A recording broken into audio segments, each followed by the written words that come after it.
Have you ever wondered what it feels like to be utterly alone in the mountains at night, with only the sound of the wind and the shadow of your breath to keep you company?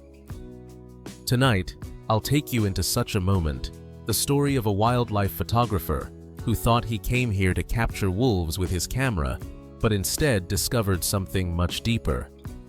Don't forget to subscribe to the channel and support our work, because the tale you're about to hear is unlike anything you've imagined.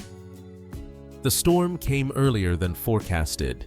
Snow fell thick and fast, burying the trail, erasing the world into white silence.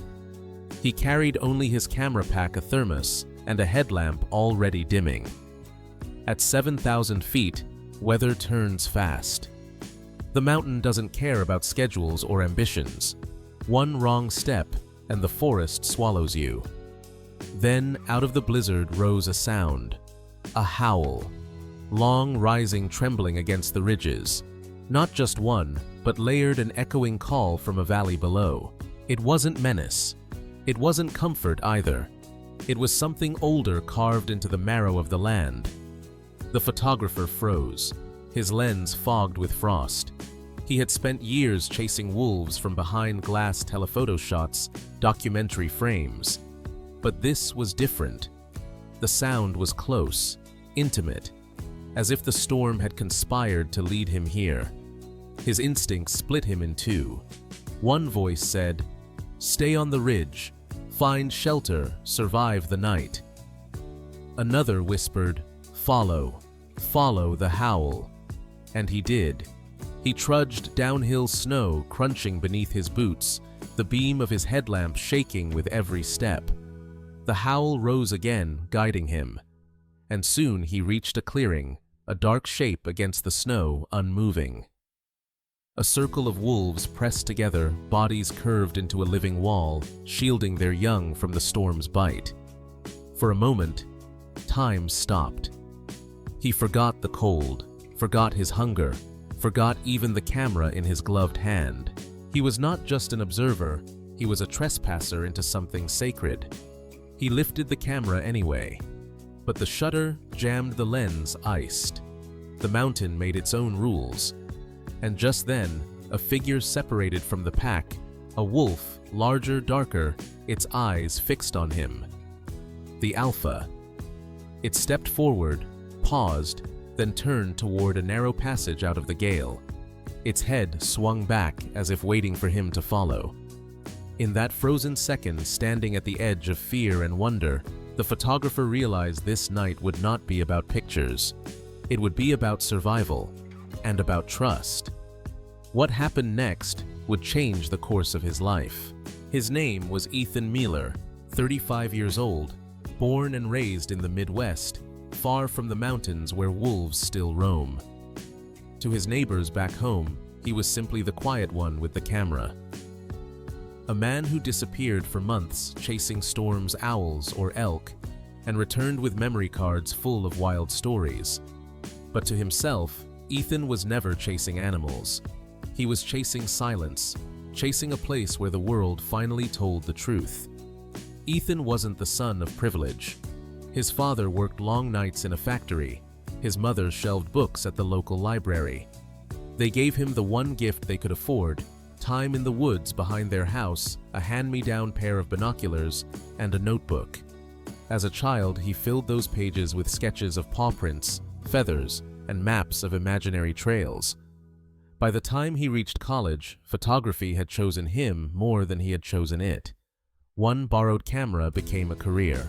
He specialized in solitude, long lens shots of bald eagles on frozen rivers, foxes slipping across corn stubble at dawn, moose half submerged in northern lakes. Yet one creature remained just out of reach: wolves. Ethan had heard them, but never captured them in a way that satisfied him. He believed that to photograph a wolf was not just about focus and exposure, but about understanding a kind of invisible contract between the observer and the observed. For years he had pursued that moment, and now on this mountain ridge in the middle of a blizzard, it seemed the moment had found him instead. The setting was as unforgiving as it was beautiful. Montana's Absaroka Range jagged spines of granite forests of lodgepole pine valleys that seemed carved from ice and silence. At lower elevations, elk herds grazed. Higher up, mountain goats clung to cliffs. And threading it all together was the presence people whispered about but rarely saw: wolves. Packs that had survived centuries of persecution ghosts in the snow, both feared and revered. Local ranchers had mixed feelings. To them, wolves were predators that threatened cattle. To biologists, wolves were keystone species, balancing the ecosystem by keeping elk herds moving and rivers healthy. To tourists, wolves were myth come alive. And to Ethan, they were the last frontier of trust between human and wild. He had chosen this mountain precisely because it was remote. No ski lifts, no lodges, no paved roads. Just a narrow trailhead 2 hours from the nearest town and beyond that wilderness. He hiked in with a week's worth of supplies, freeze-dried meals, a tent, extra batteries. But storms don't read maps. On his third night, the sky collapsed, and suddenly his plans meant nothing. As the snow deepened and his headlamp dimmed, Ethan realized how small a man is when measured against a mountain. He was not a master, not a director. He was a guest at the mercy of forces larger than himself. And into that humbling silence came the wolves. Their voices were not random. Each howl carried distance, identity, belonging. Biologists say wolves howl to gather, to defend territory, to comfort pups. But Ethan, standing alone in the gale, heard something else too: an invitation. A thread pulling him deeper into their story. It was in that moment, at the edge of exhaustion, that Ethan's worlds collided. The scientist inside him wanted to document. The artist inside him wanted to create. And the survivor inside him wanted simply to make it through the night. But above all, the human inside him wanted to believe he wasn't alone. The mountains had other ways of teaching. They stripped a man down to his essentials. They revealed not what you carried on your back, but what you carried in your chest. And for Ethan, that weight was both fear and hope. Fear that the storm would bury him. Hope that the wolves would lead him somewhere safe. Little did he know, this would be the beginning of a bond that would rewrite not only his photographs, but his very understanding of what it means to coexist with the wild. The storm didn't ease, it deepened. Snow swirled in tight spirals, blinding his path, erasing the edges of the world. Ethan Miller pulled his coat tighter, his camera swinging useless at his side. He had come to capture wolves through glass and shutter speed, but the mountain had other plans. Then it happened. Out of the white chaos, shapes emerged. Not shadows, not tricks of the eye. Wolves. At first, his chest clenched with fear. Instinct screamed, "Stay back." His boots froze in the snow. He had read the stories: wolves attacking livestock, the myths of them hunting men. And now, here they were, just yards away, silent, but present, their breath visible in the stormlight. The pack had formed a circle. In its center movement, a pup barely old enough to walk pressed against its mother's chest. The adults curved around shoulders, touching muzzles lifted against the wind. They were not hunting. They were surviving. Ethan raised his camera out of reflex. The lens was iced. The shutter refused to click. And in that moment of technical failure, he realized the camera didn't matter. His eyes were enough. One wolf, larger, darker than the rest, broke from the circle. The alpha. Its fur was thick with frost ears flattened against the storm. It looked at Ethan with a gaze that wasn't aggression, but calculation. As if weighing whether this two-legged stranger belonged to the storm or to the circle of life it guarded. Ethan's heart hammered. Fear threatened to swallow him. But then something shifted. Instead of baring its teeth, the alpha turned away, took 3 deliberate steps toward a narrow gap in the trees, and stopped. Its head swung back, eyes locked with Ethan's, waiting. The choice was his. Stay in the storm or trust the wolf. Every survival lesson he'd ever read screamed against it. Do not follow predators. Do not rely on chance. Yet here, surrounded by miles of snow and silence, reason felt like a brittle shield. His instincts, raw and human, whispered louder. Follow. He did. Step after step, boots sinking, lungs burning, he followed the shadow of the wolf into the timberline. Branches broke the wind. Snow thinned underfoot. Slowly, the storm's voice softened.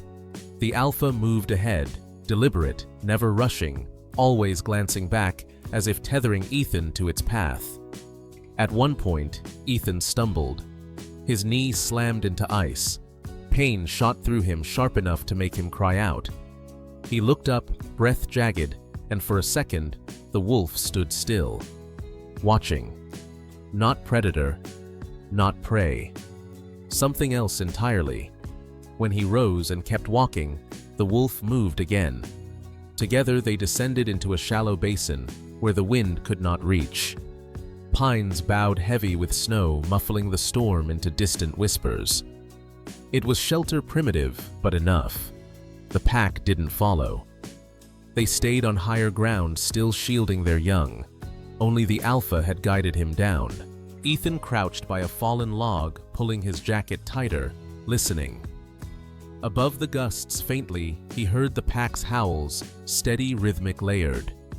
A choir against the night. In that song, Ethan felt something dissolve.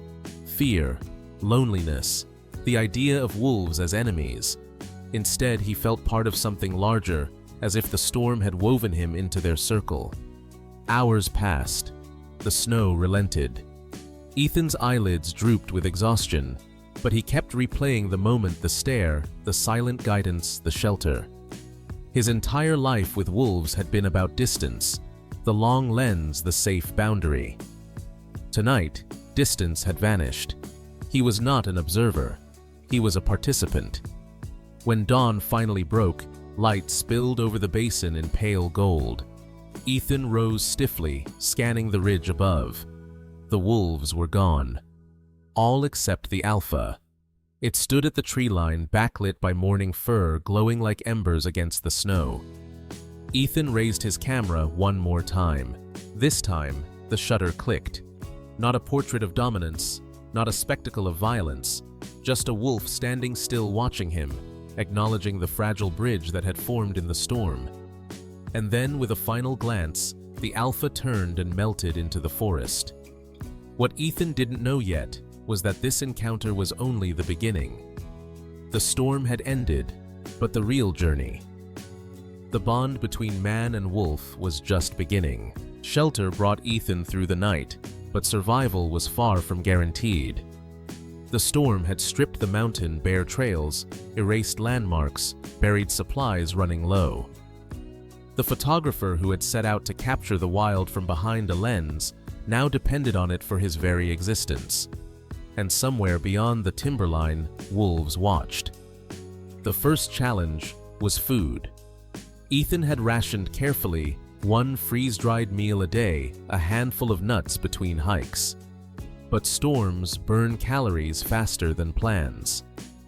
By dawn, his stomach gnawed with emptiness.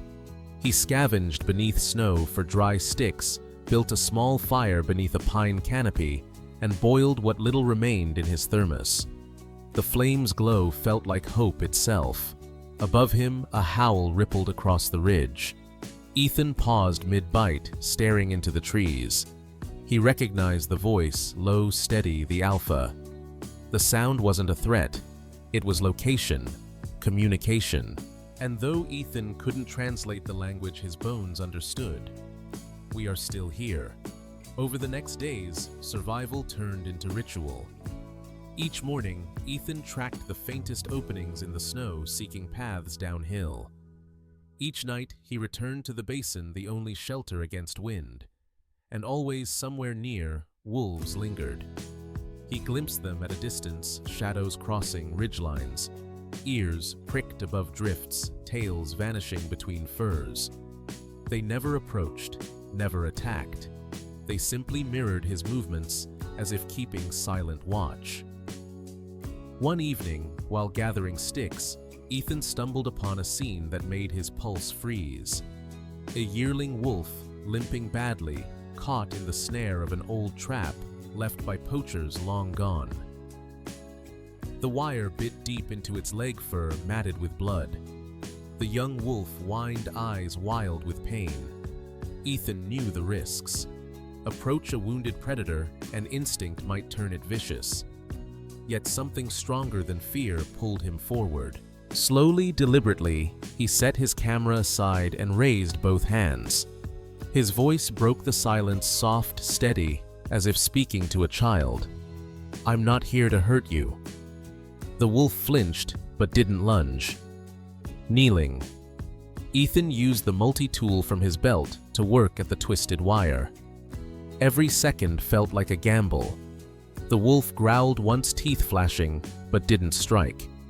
When at last the snare snapped open, the yearling bolted 3 steps, then stopped. It looked back.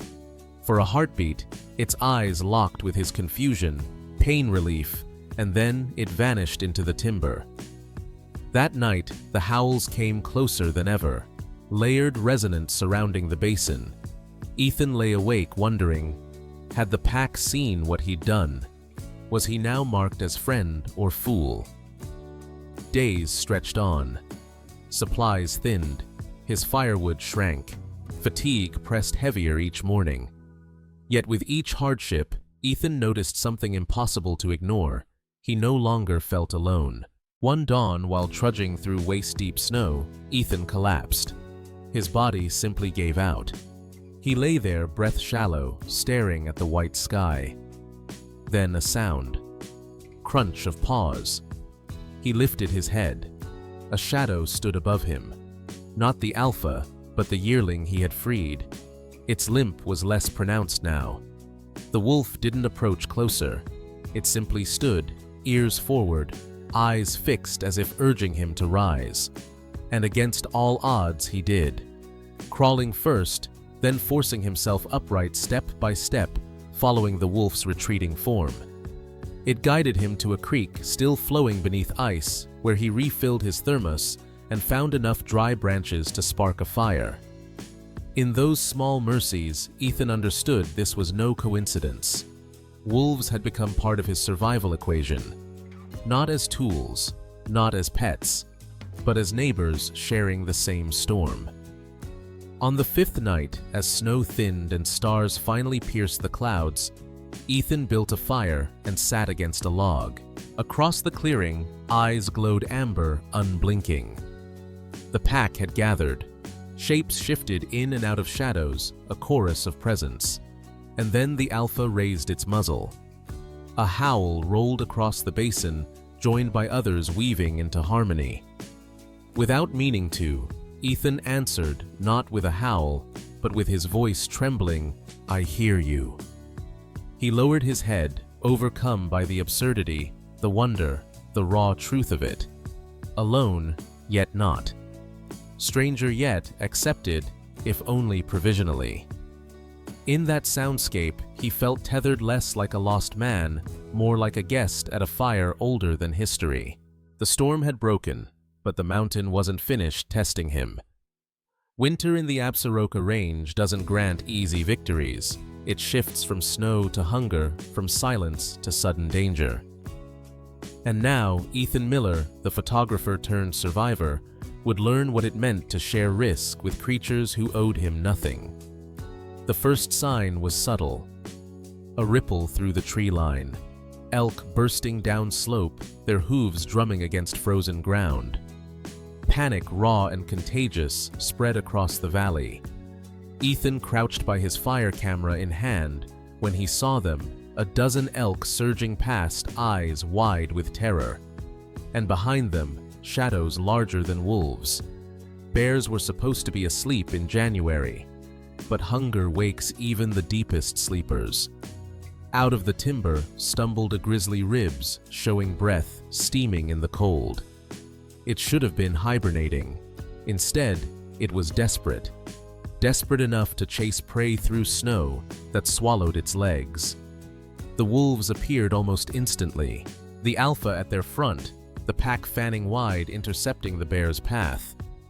To Ethan's astonishment, they weren't running. They were holding ground. His chest tightened.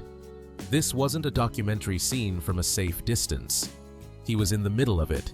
A starving grizzly, a defiant wolf pack, and himself too close to matter, too weak to run. The grizzly roared a sound that shook snow from branches. It swiped at the closest wolf claws, flashing. The wolf dodged agile, but barely.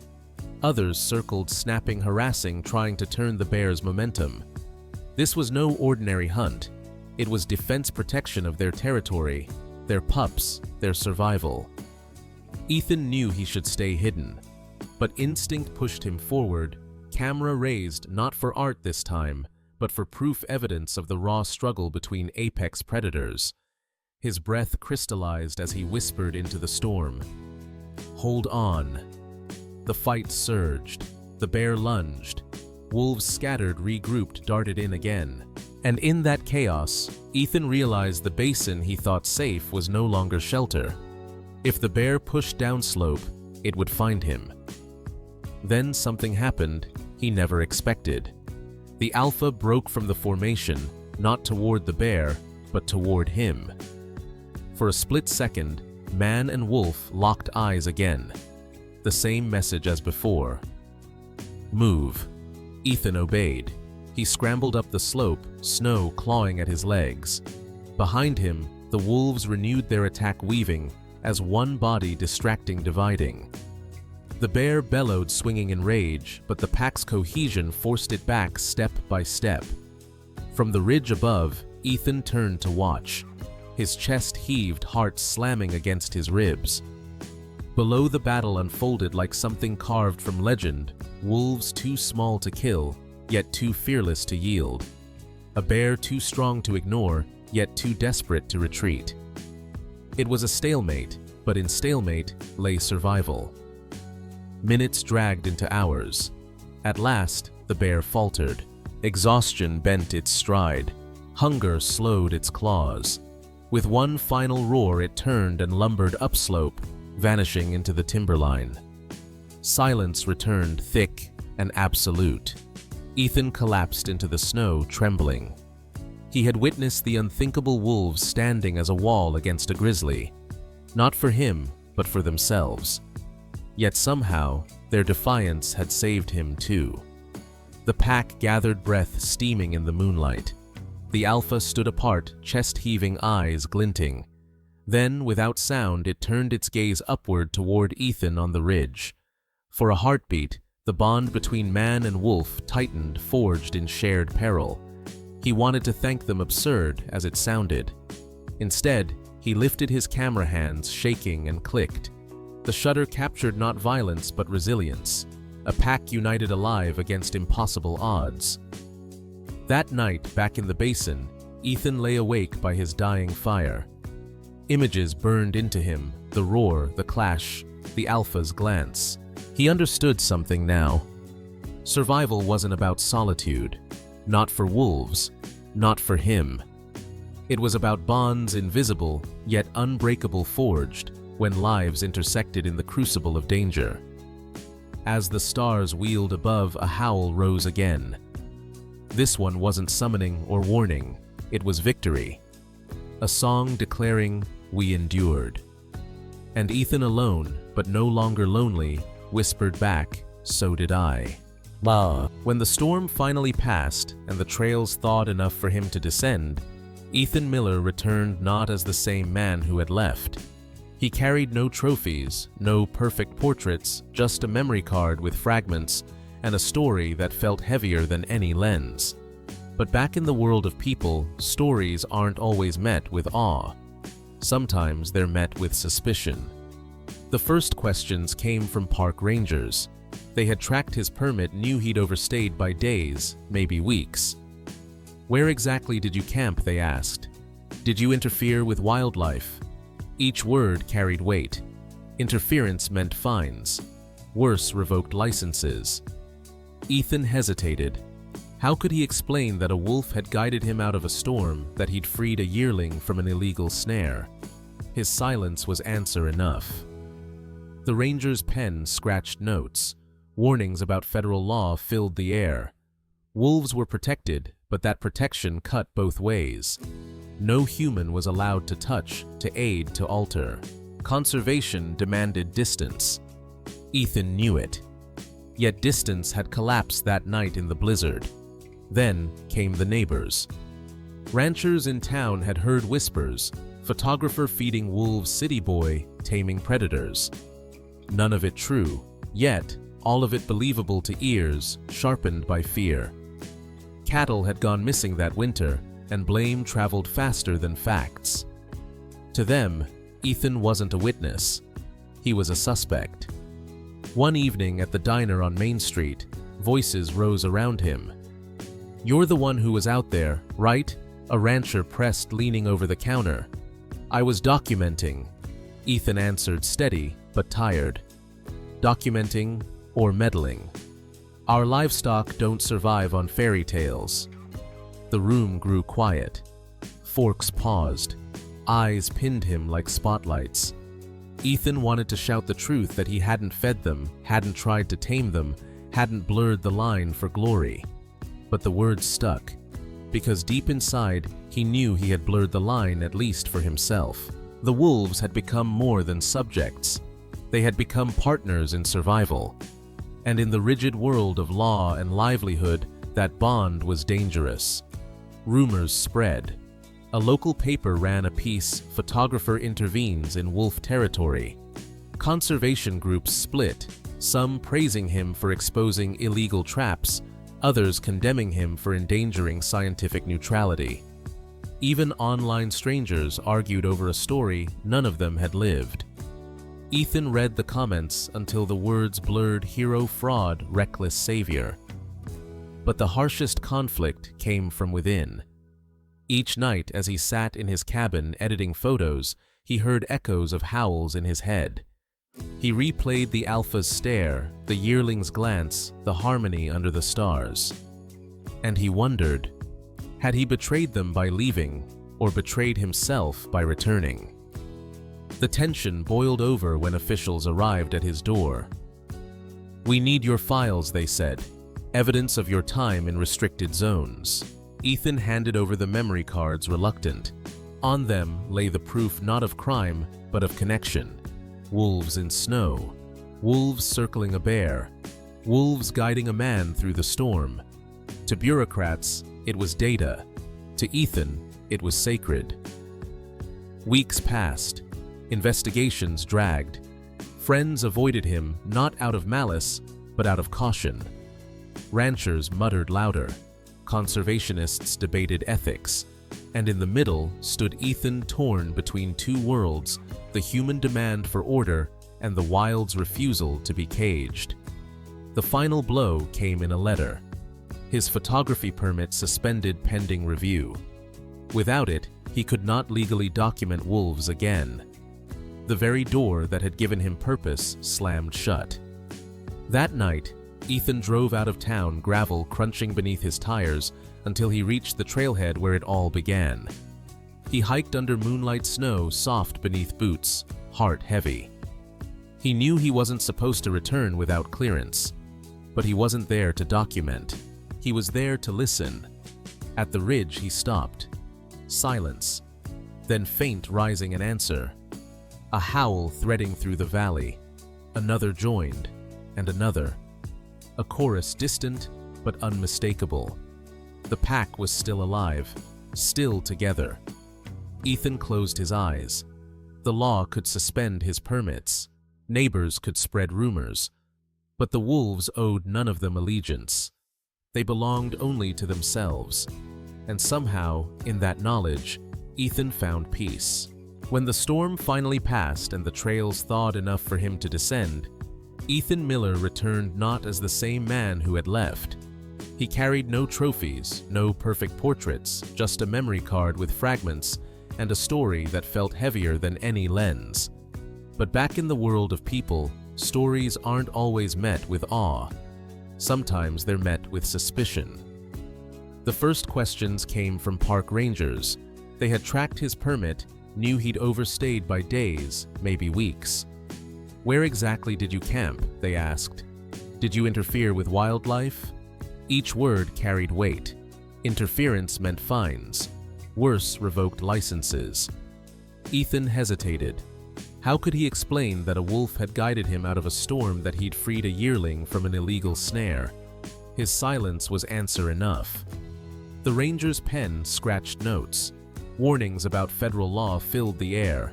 Wolves were protected, but that protection cut both ways. No human was allowed to touch, to aid, to alter. Conservation demanded distance. Ethan knew it.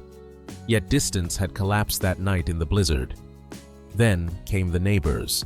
Ranchers in town had heard whispers. Photographer feeding wolves. City boy taming predators. None of it true, yet all of it believable to ears sharpened by fear.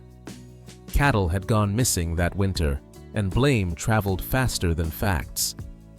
To them, Ethan wasn't a witness. He was a suspect.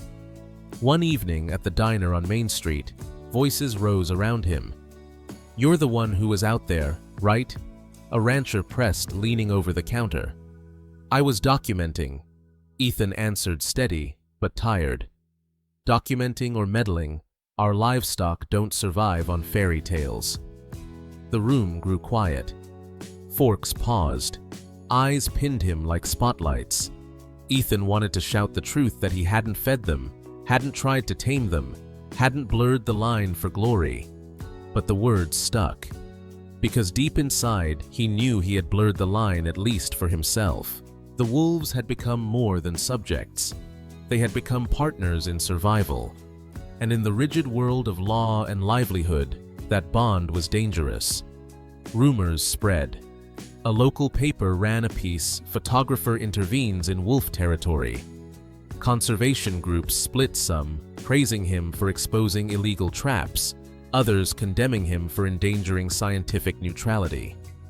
Even online strangers argued over a story none of them had lived. Ethan read the comments until the words blurred hero, fraud, reckless savior. But the harshest conflict came from within. Each night as he sat in his cabin editing photos, he heard echoes of howls in his head. He replayed the alpha's stare, the yearling's glance, the harmony under the stars. And he wondered, had he betrayed them by leaving, or betrayed himself by returning? The tension boiled over when officials arrived at his door. "We need your files," they said. "Evidence of your time in restricted zones." Ethan handed over the memory cards, reluctant. On them lay the proof not of crime, but of connection. Wolves in snow. Wolves circling a bear. Wolves guiding a man through the storm. To bureaucrats, it was data. To Ethan, it was sacred.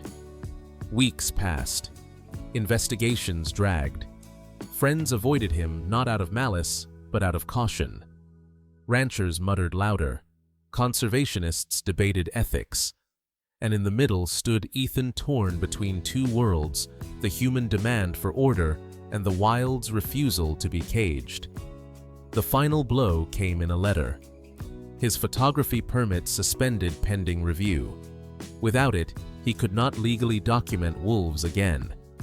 The very door that had given him purpose slammed shut. That night, Ethan drove out of town, gravel crunching beneath his tires, until he reached the trailhead where it all began. He hiked under moonlight snow, soft beneath boots, heart heavy. He knew he wasn't supposed to return without clearance, but he wasn't there to document. He was there to listen.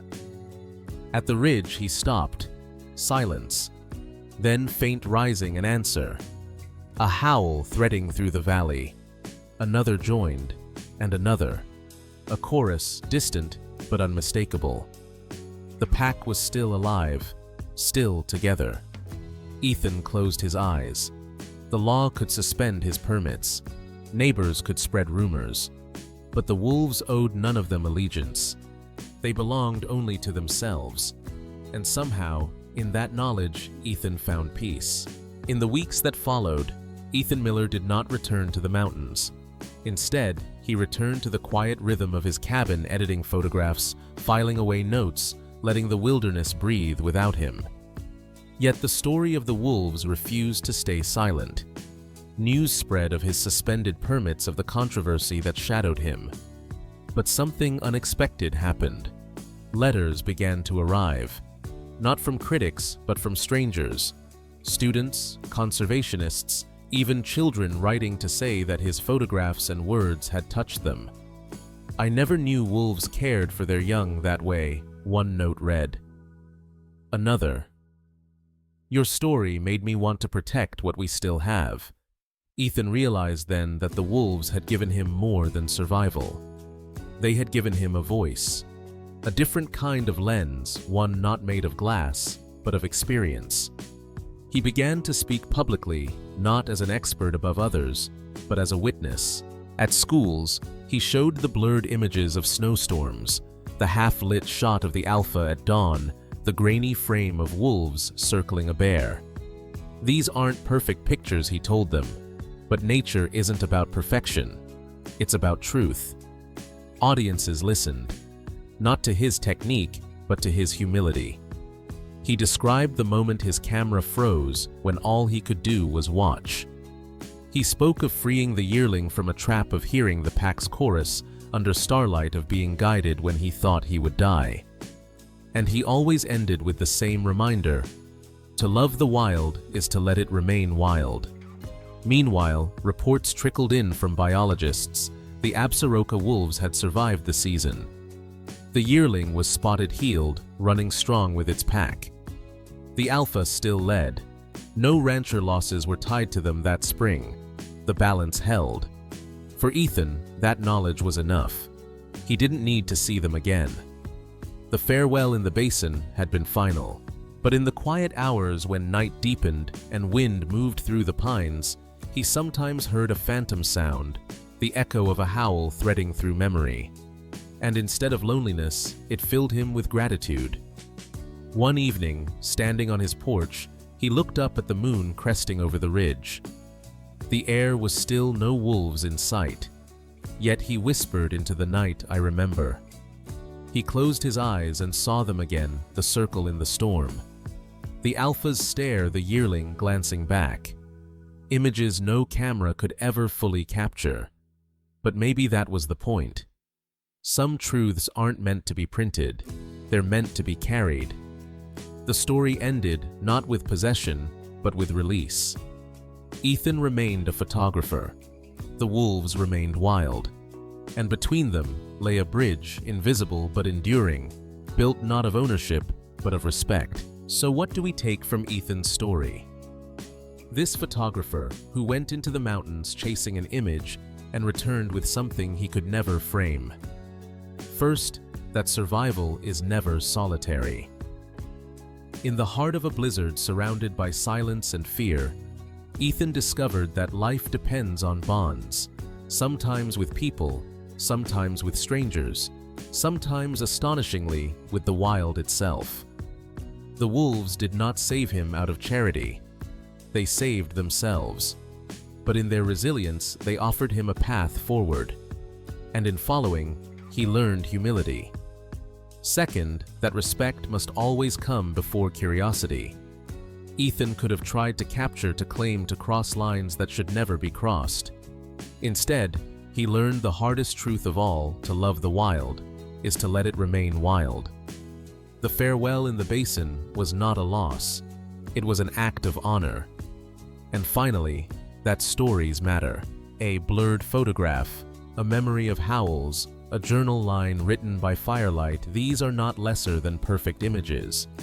They are proof that connection can exist without control. That education and empathy can shift how we see predators, not as monsters or myths, but as families, neighbors, and keystones of an ecosystem. If you carry anything from this story, let it be this: nature does not exist for our possession. It exists for our partnership. Wolves balance forests. Forests balance rivers. Rivers balance life. When we respect that chain, we respect ourselves. So next time you hear a howl in the distance, Don't ask what it means for you. Ask what it means for them. Ask how your choices ripple outward into valleys, into packs, into generations not yet born. Because the wild is not a backdrop, it is a chorus, and we are just one voice among many.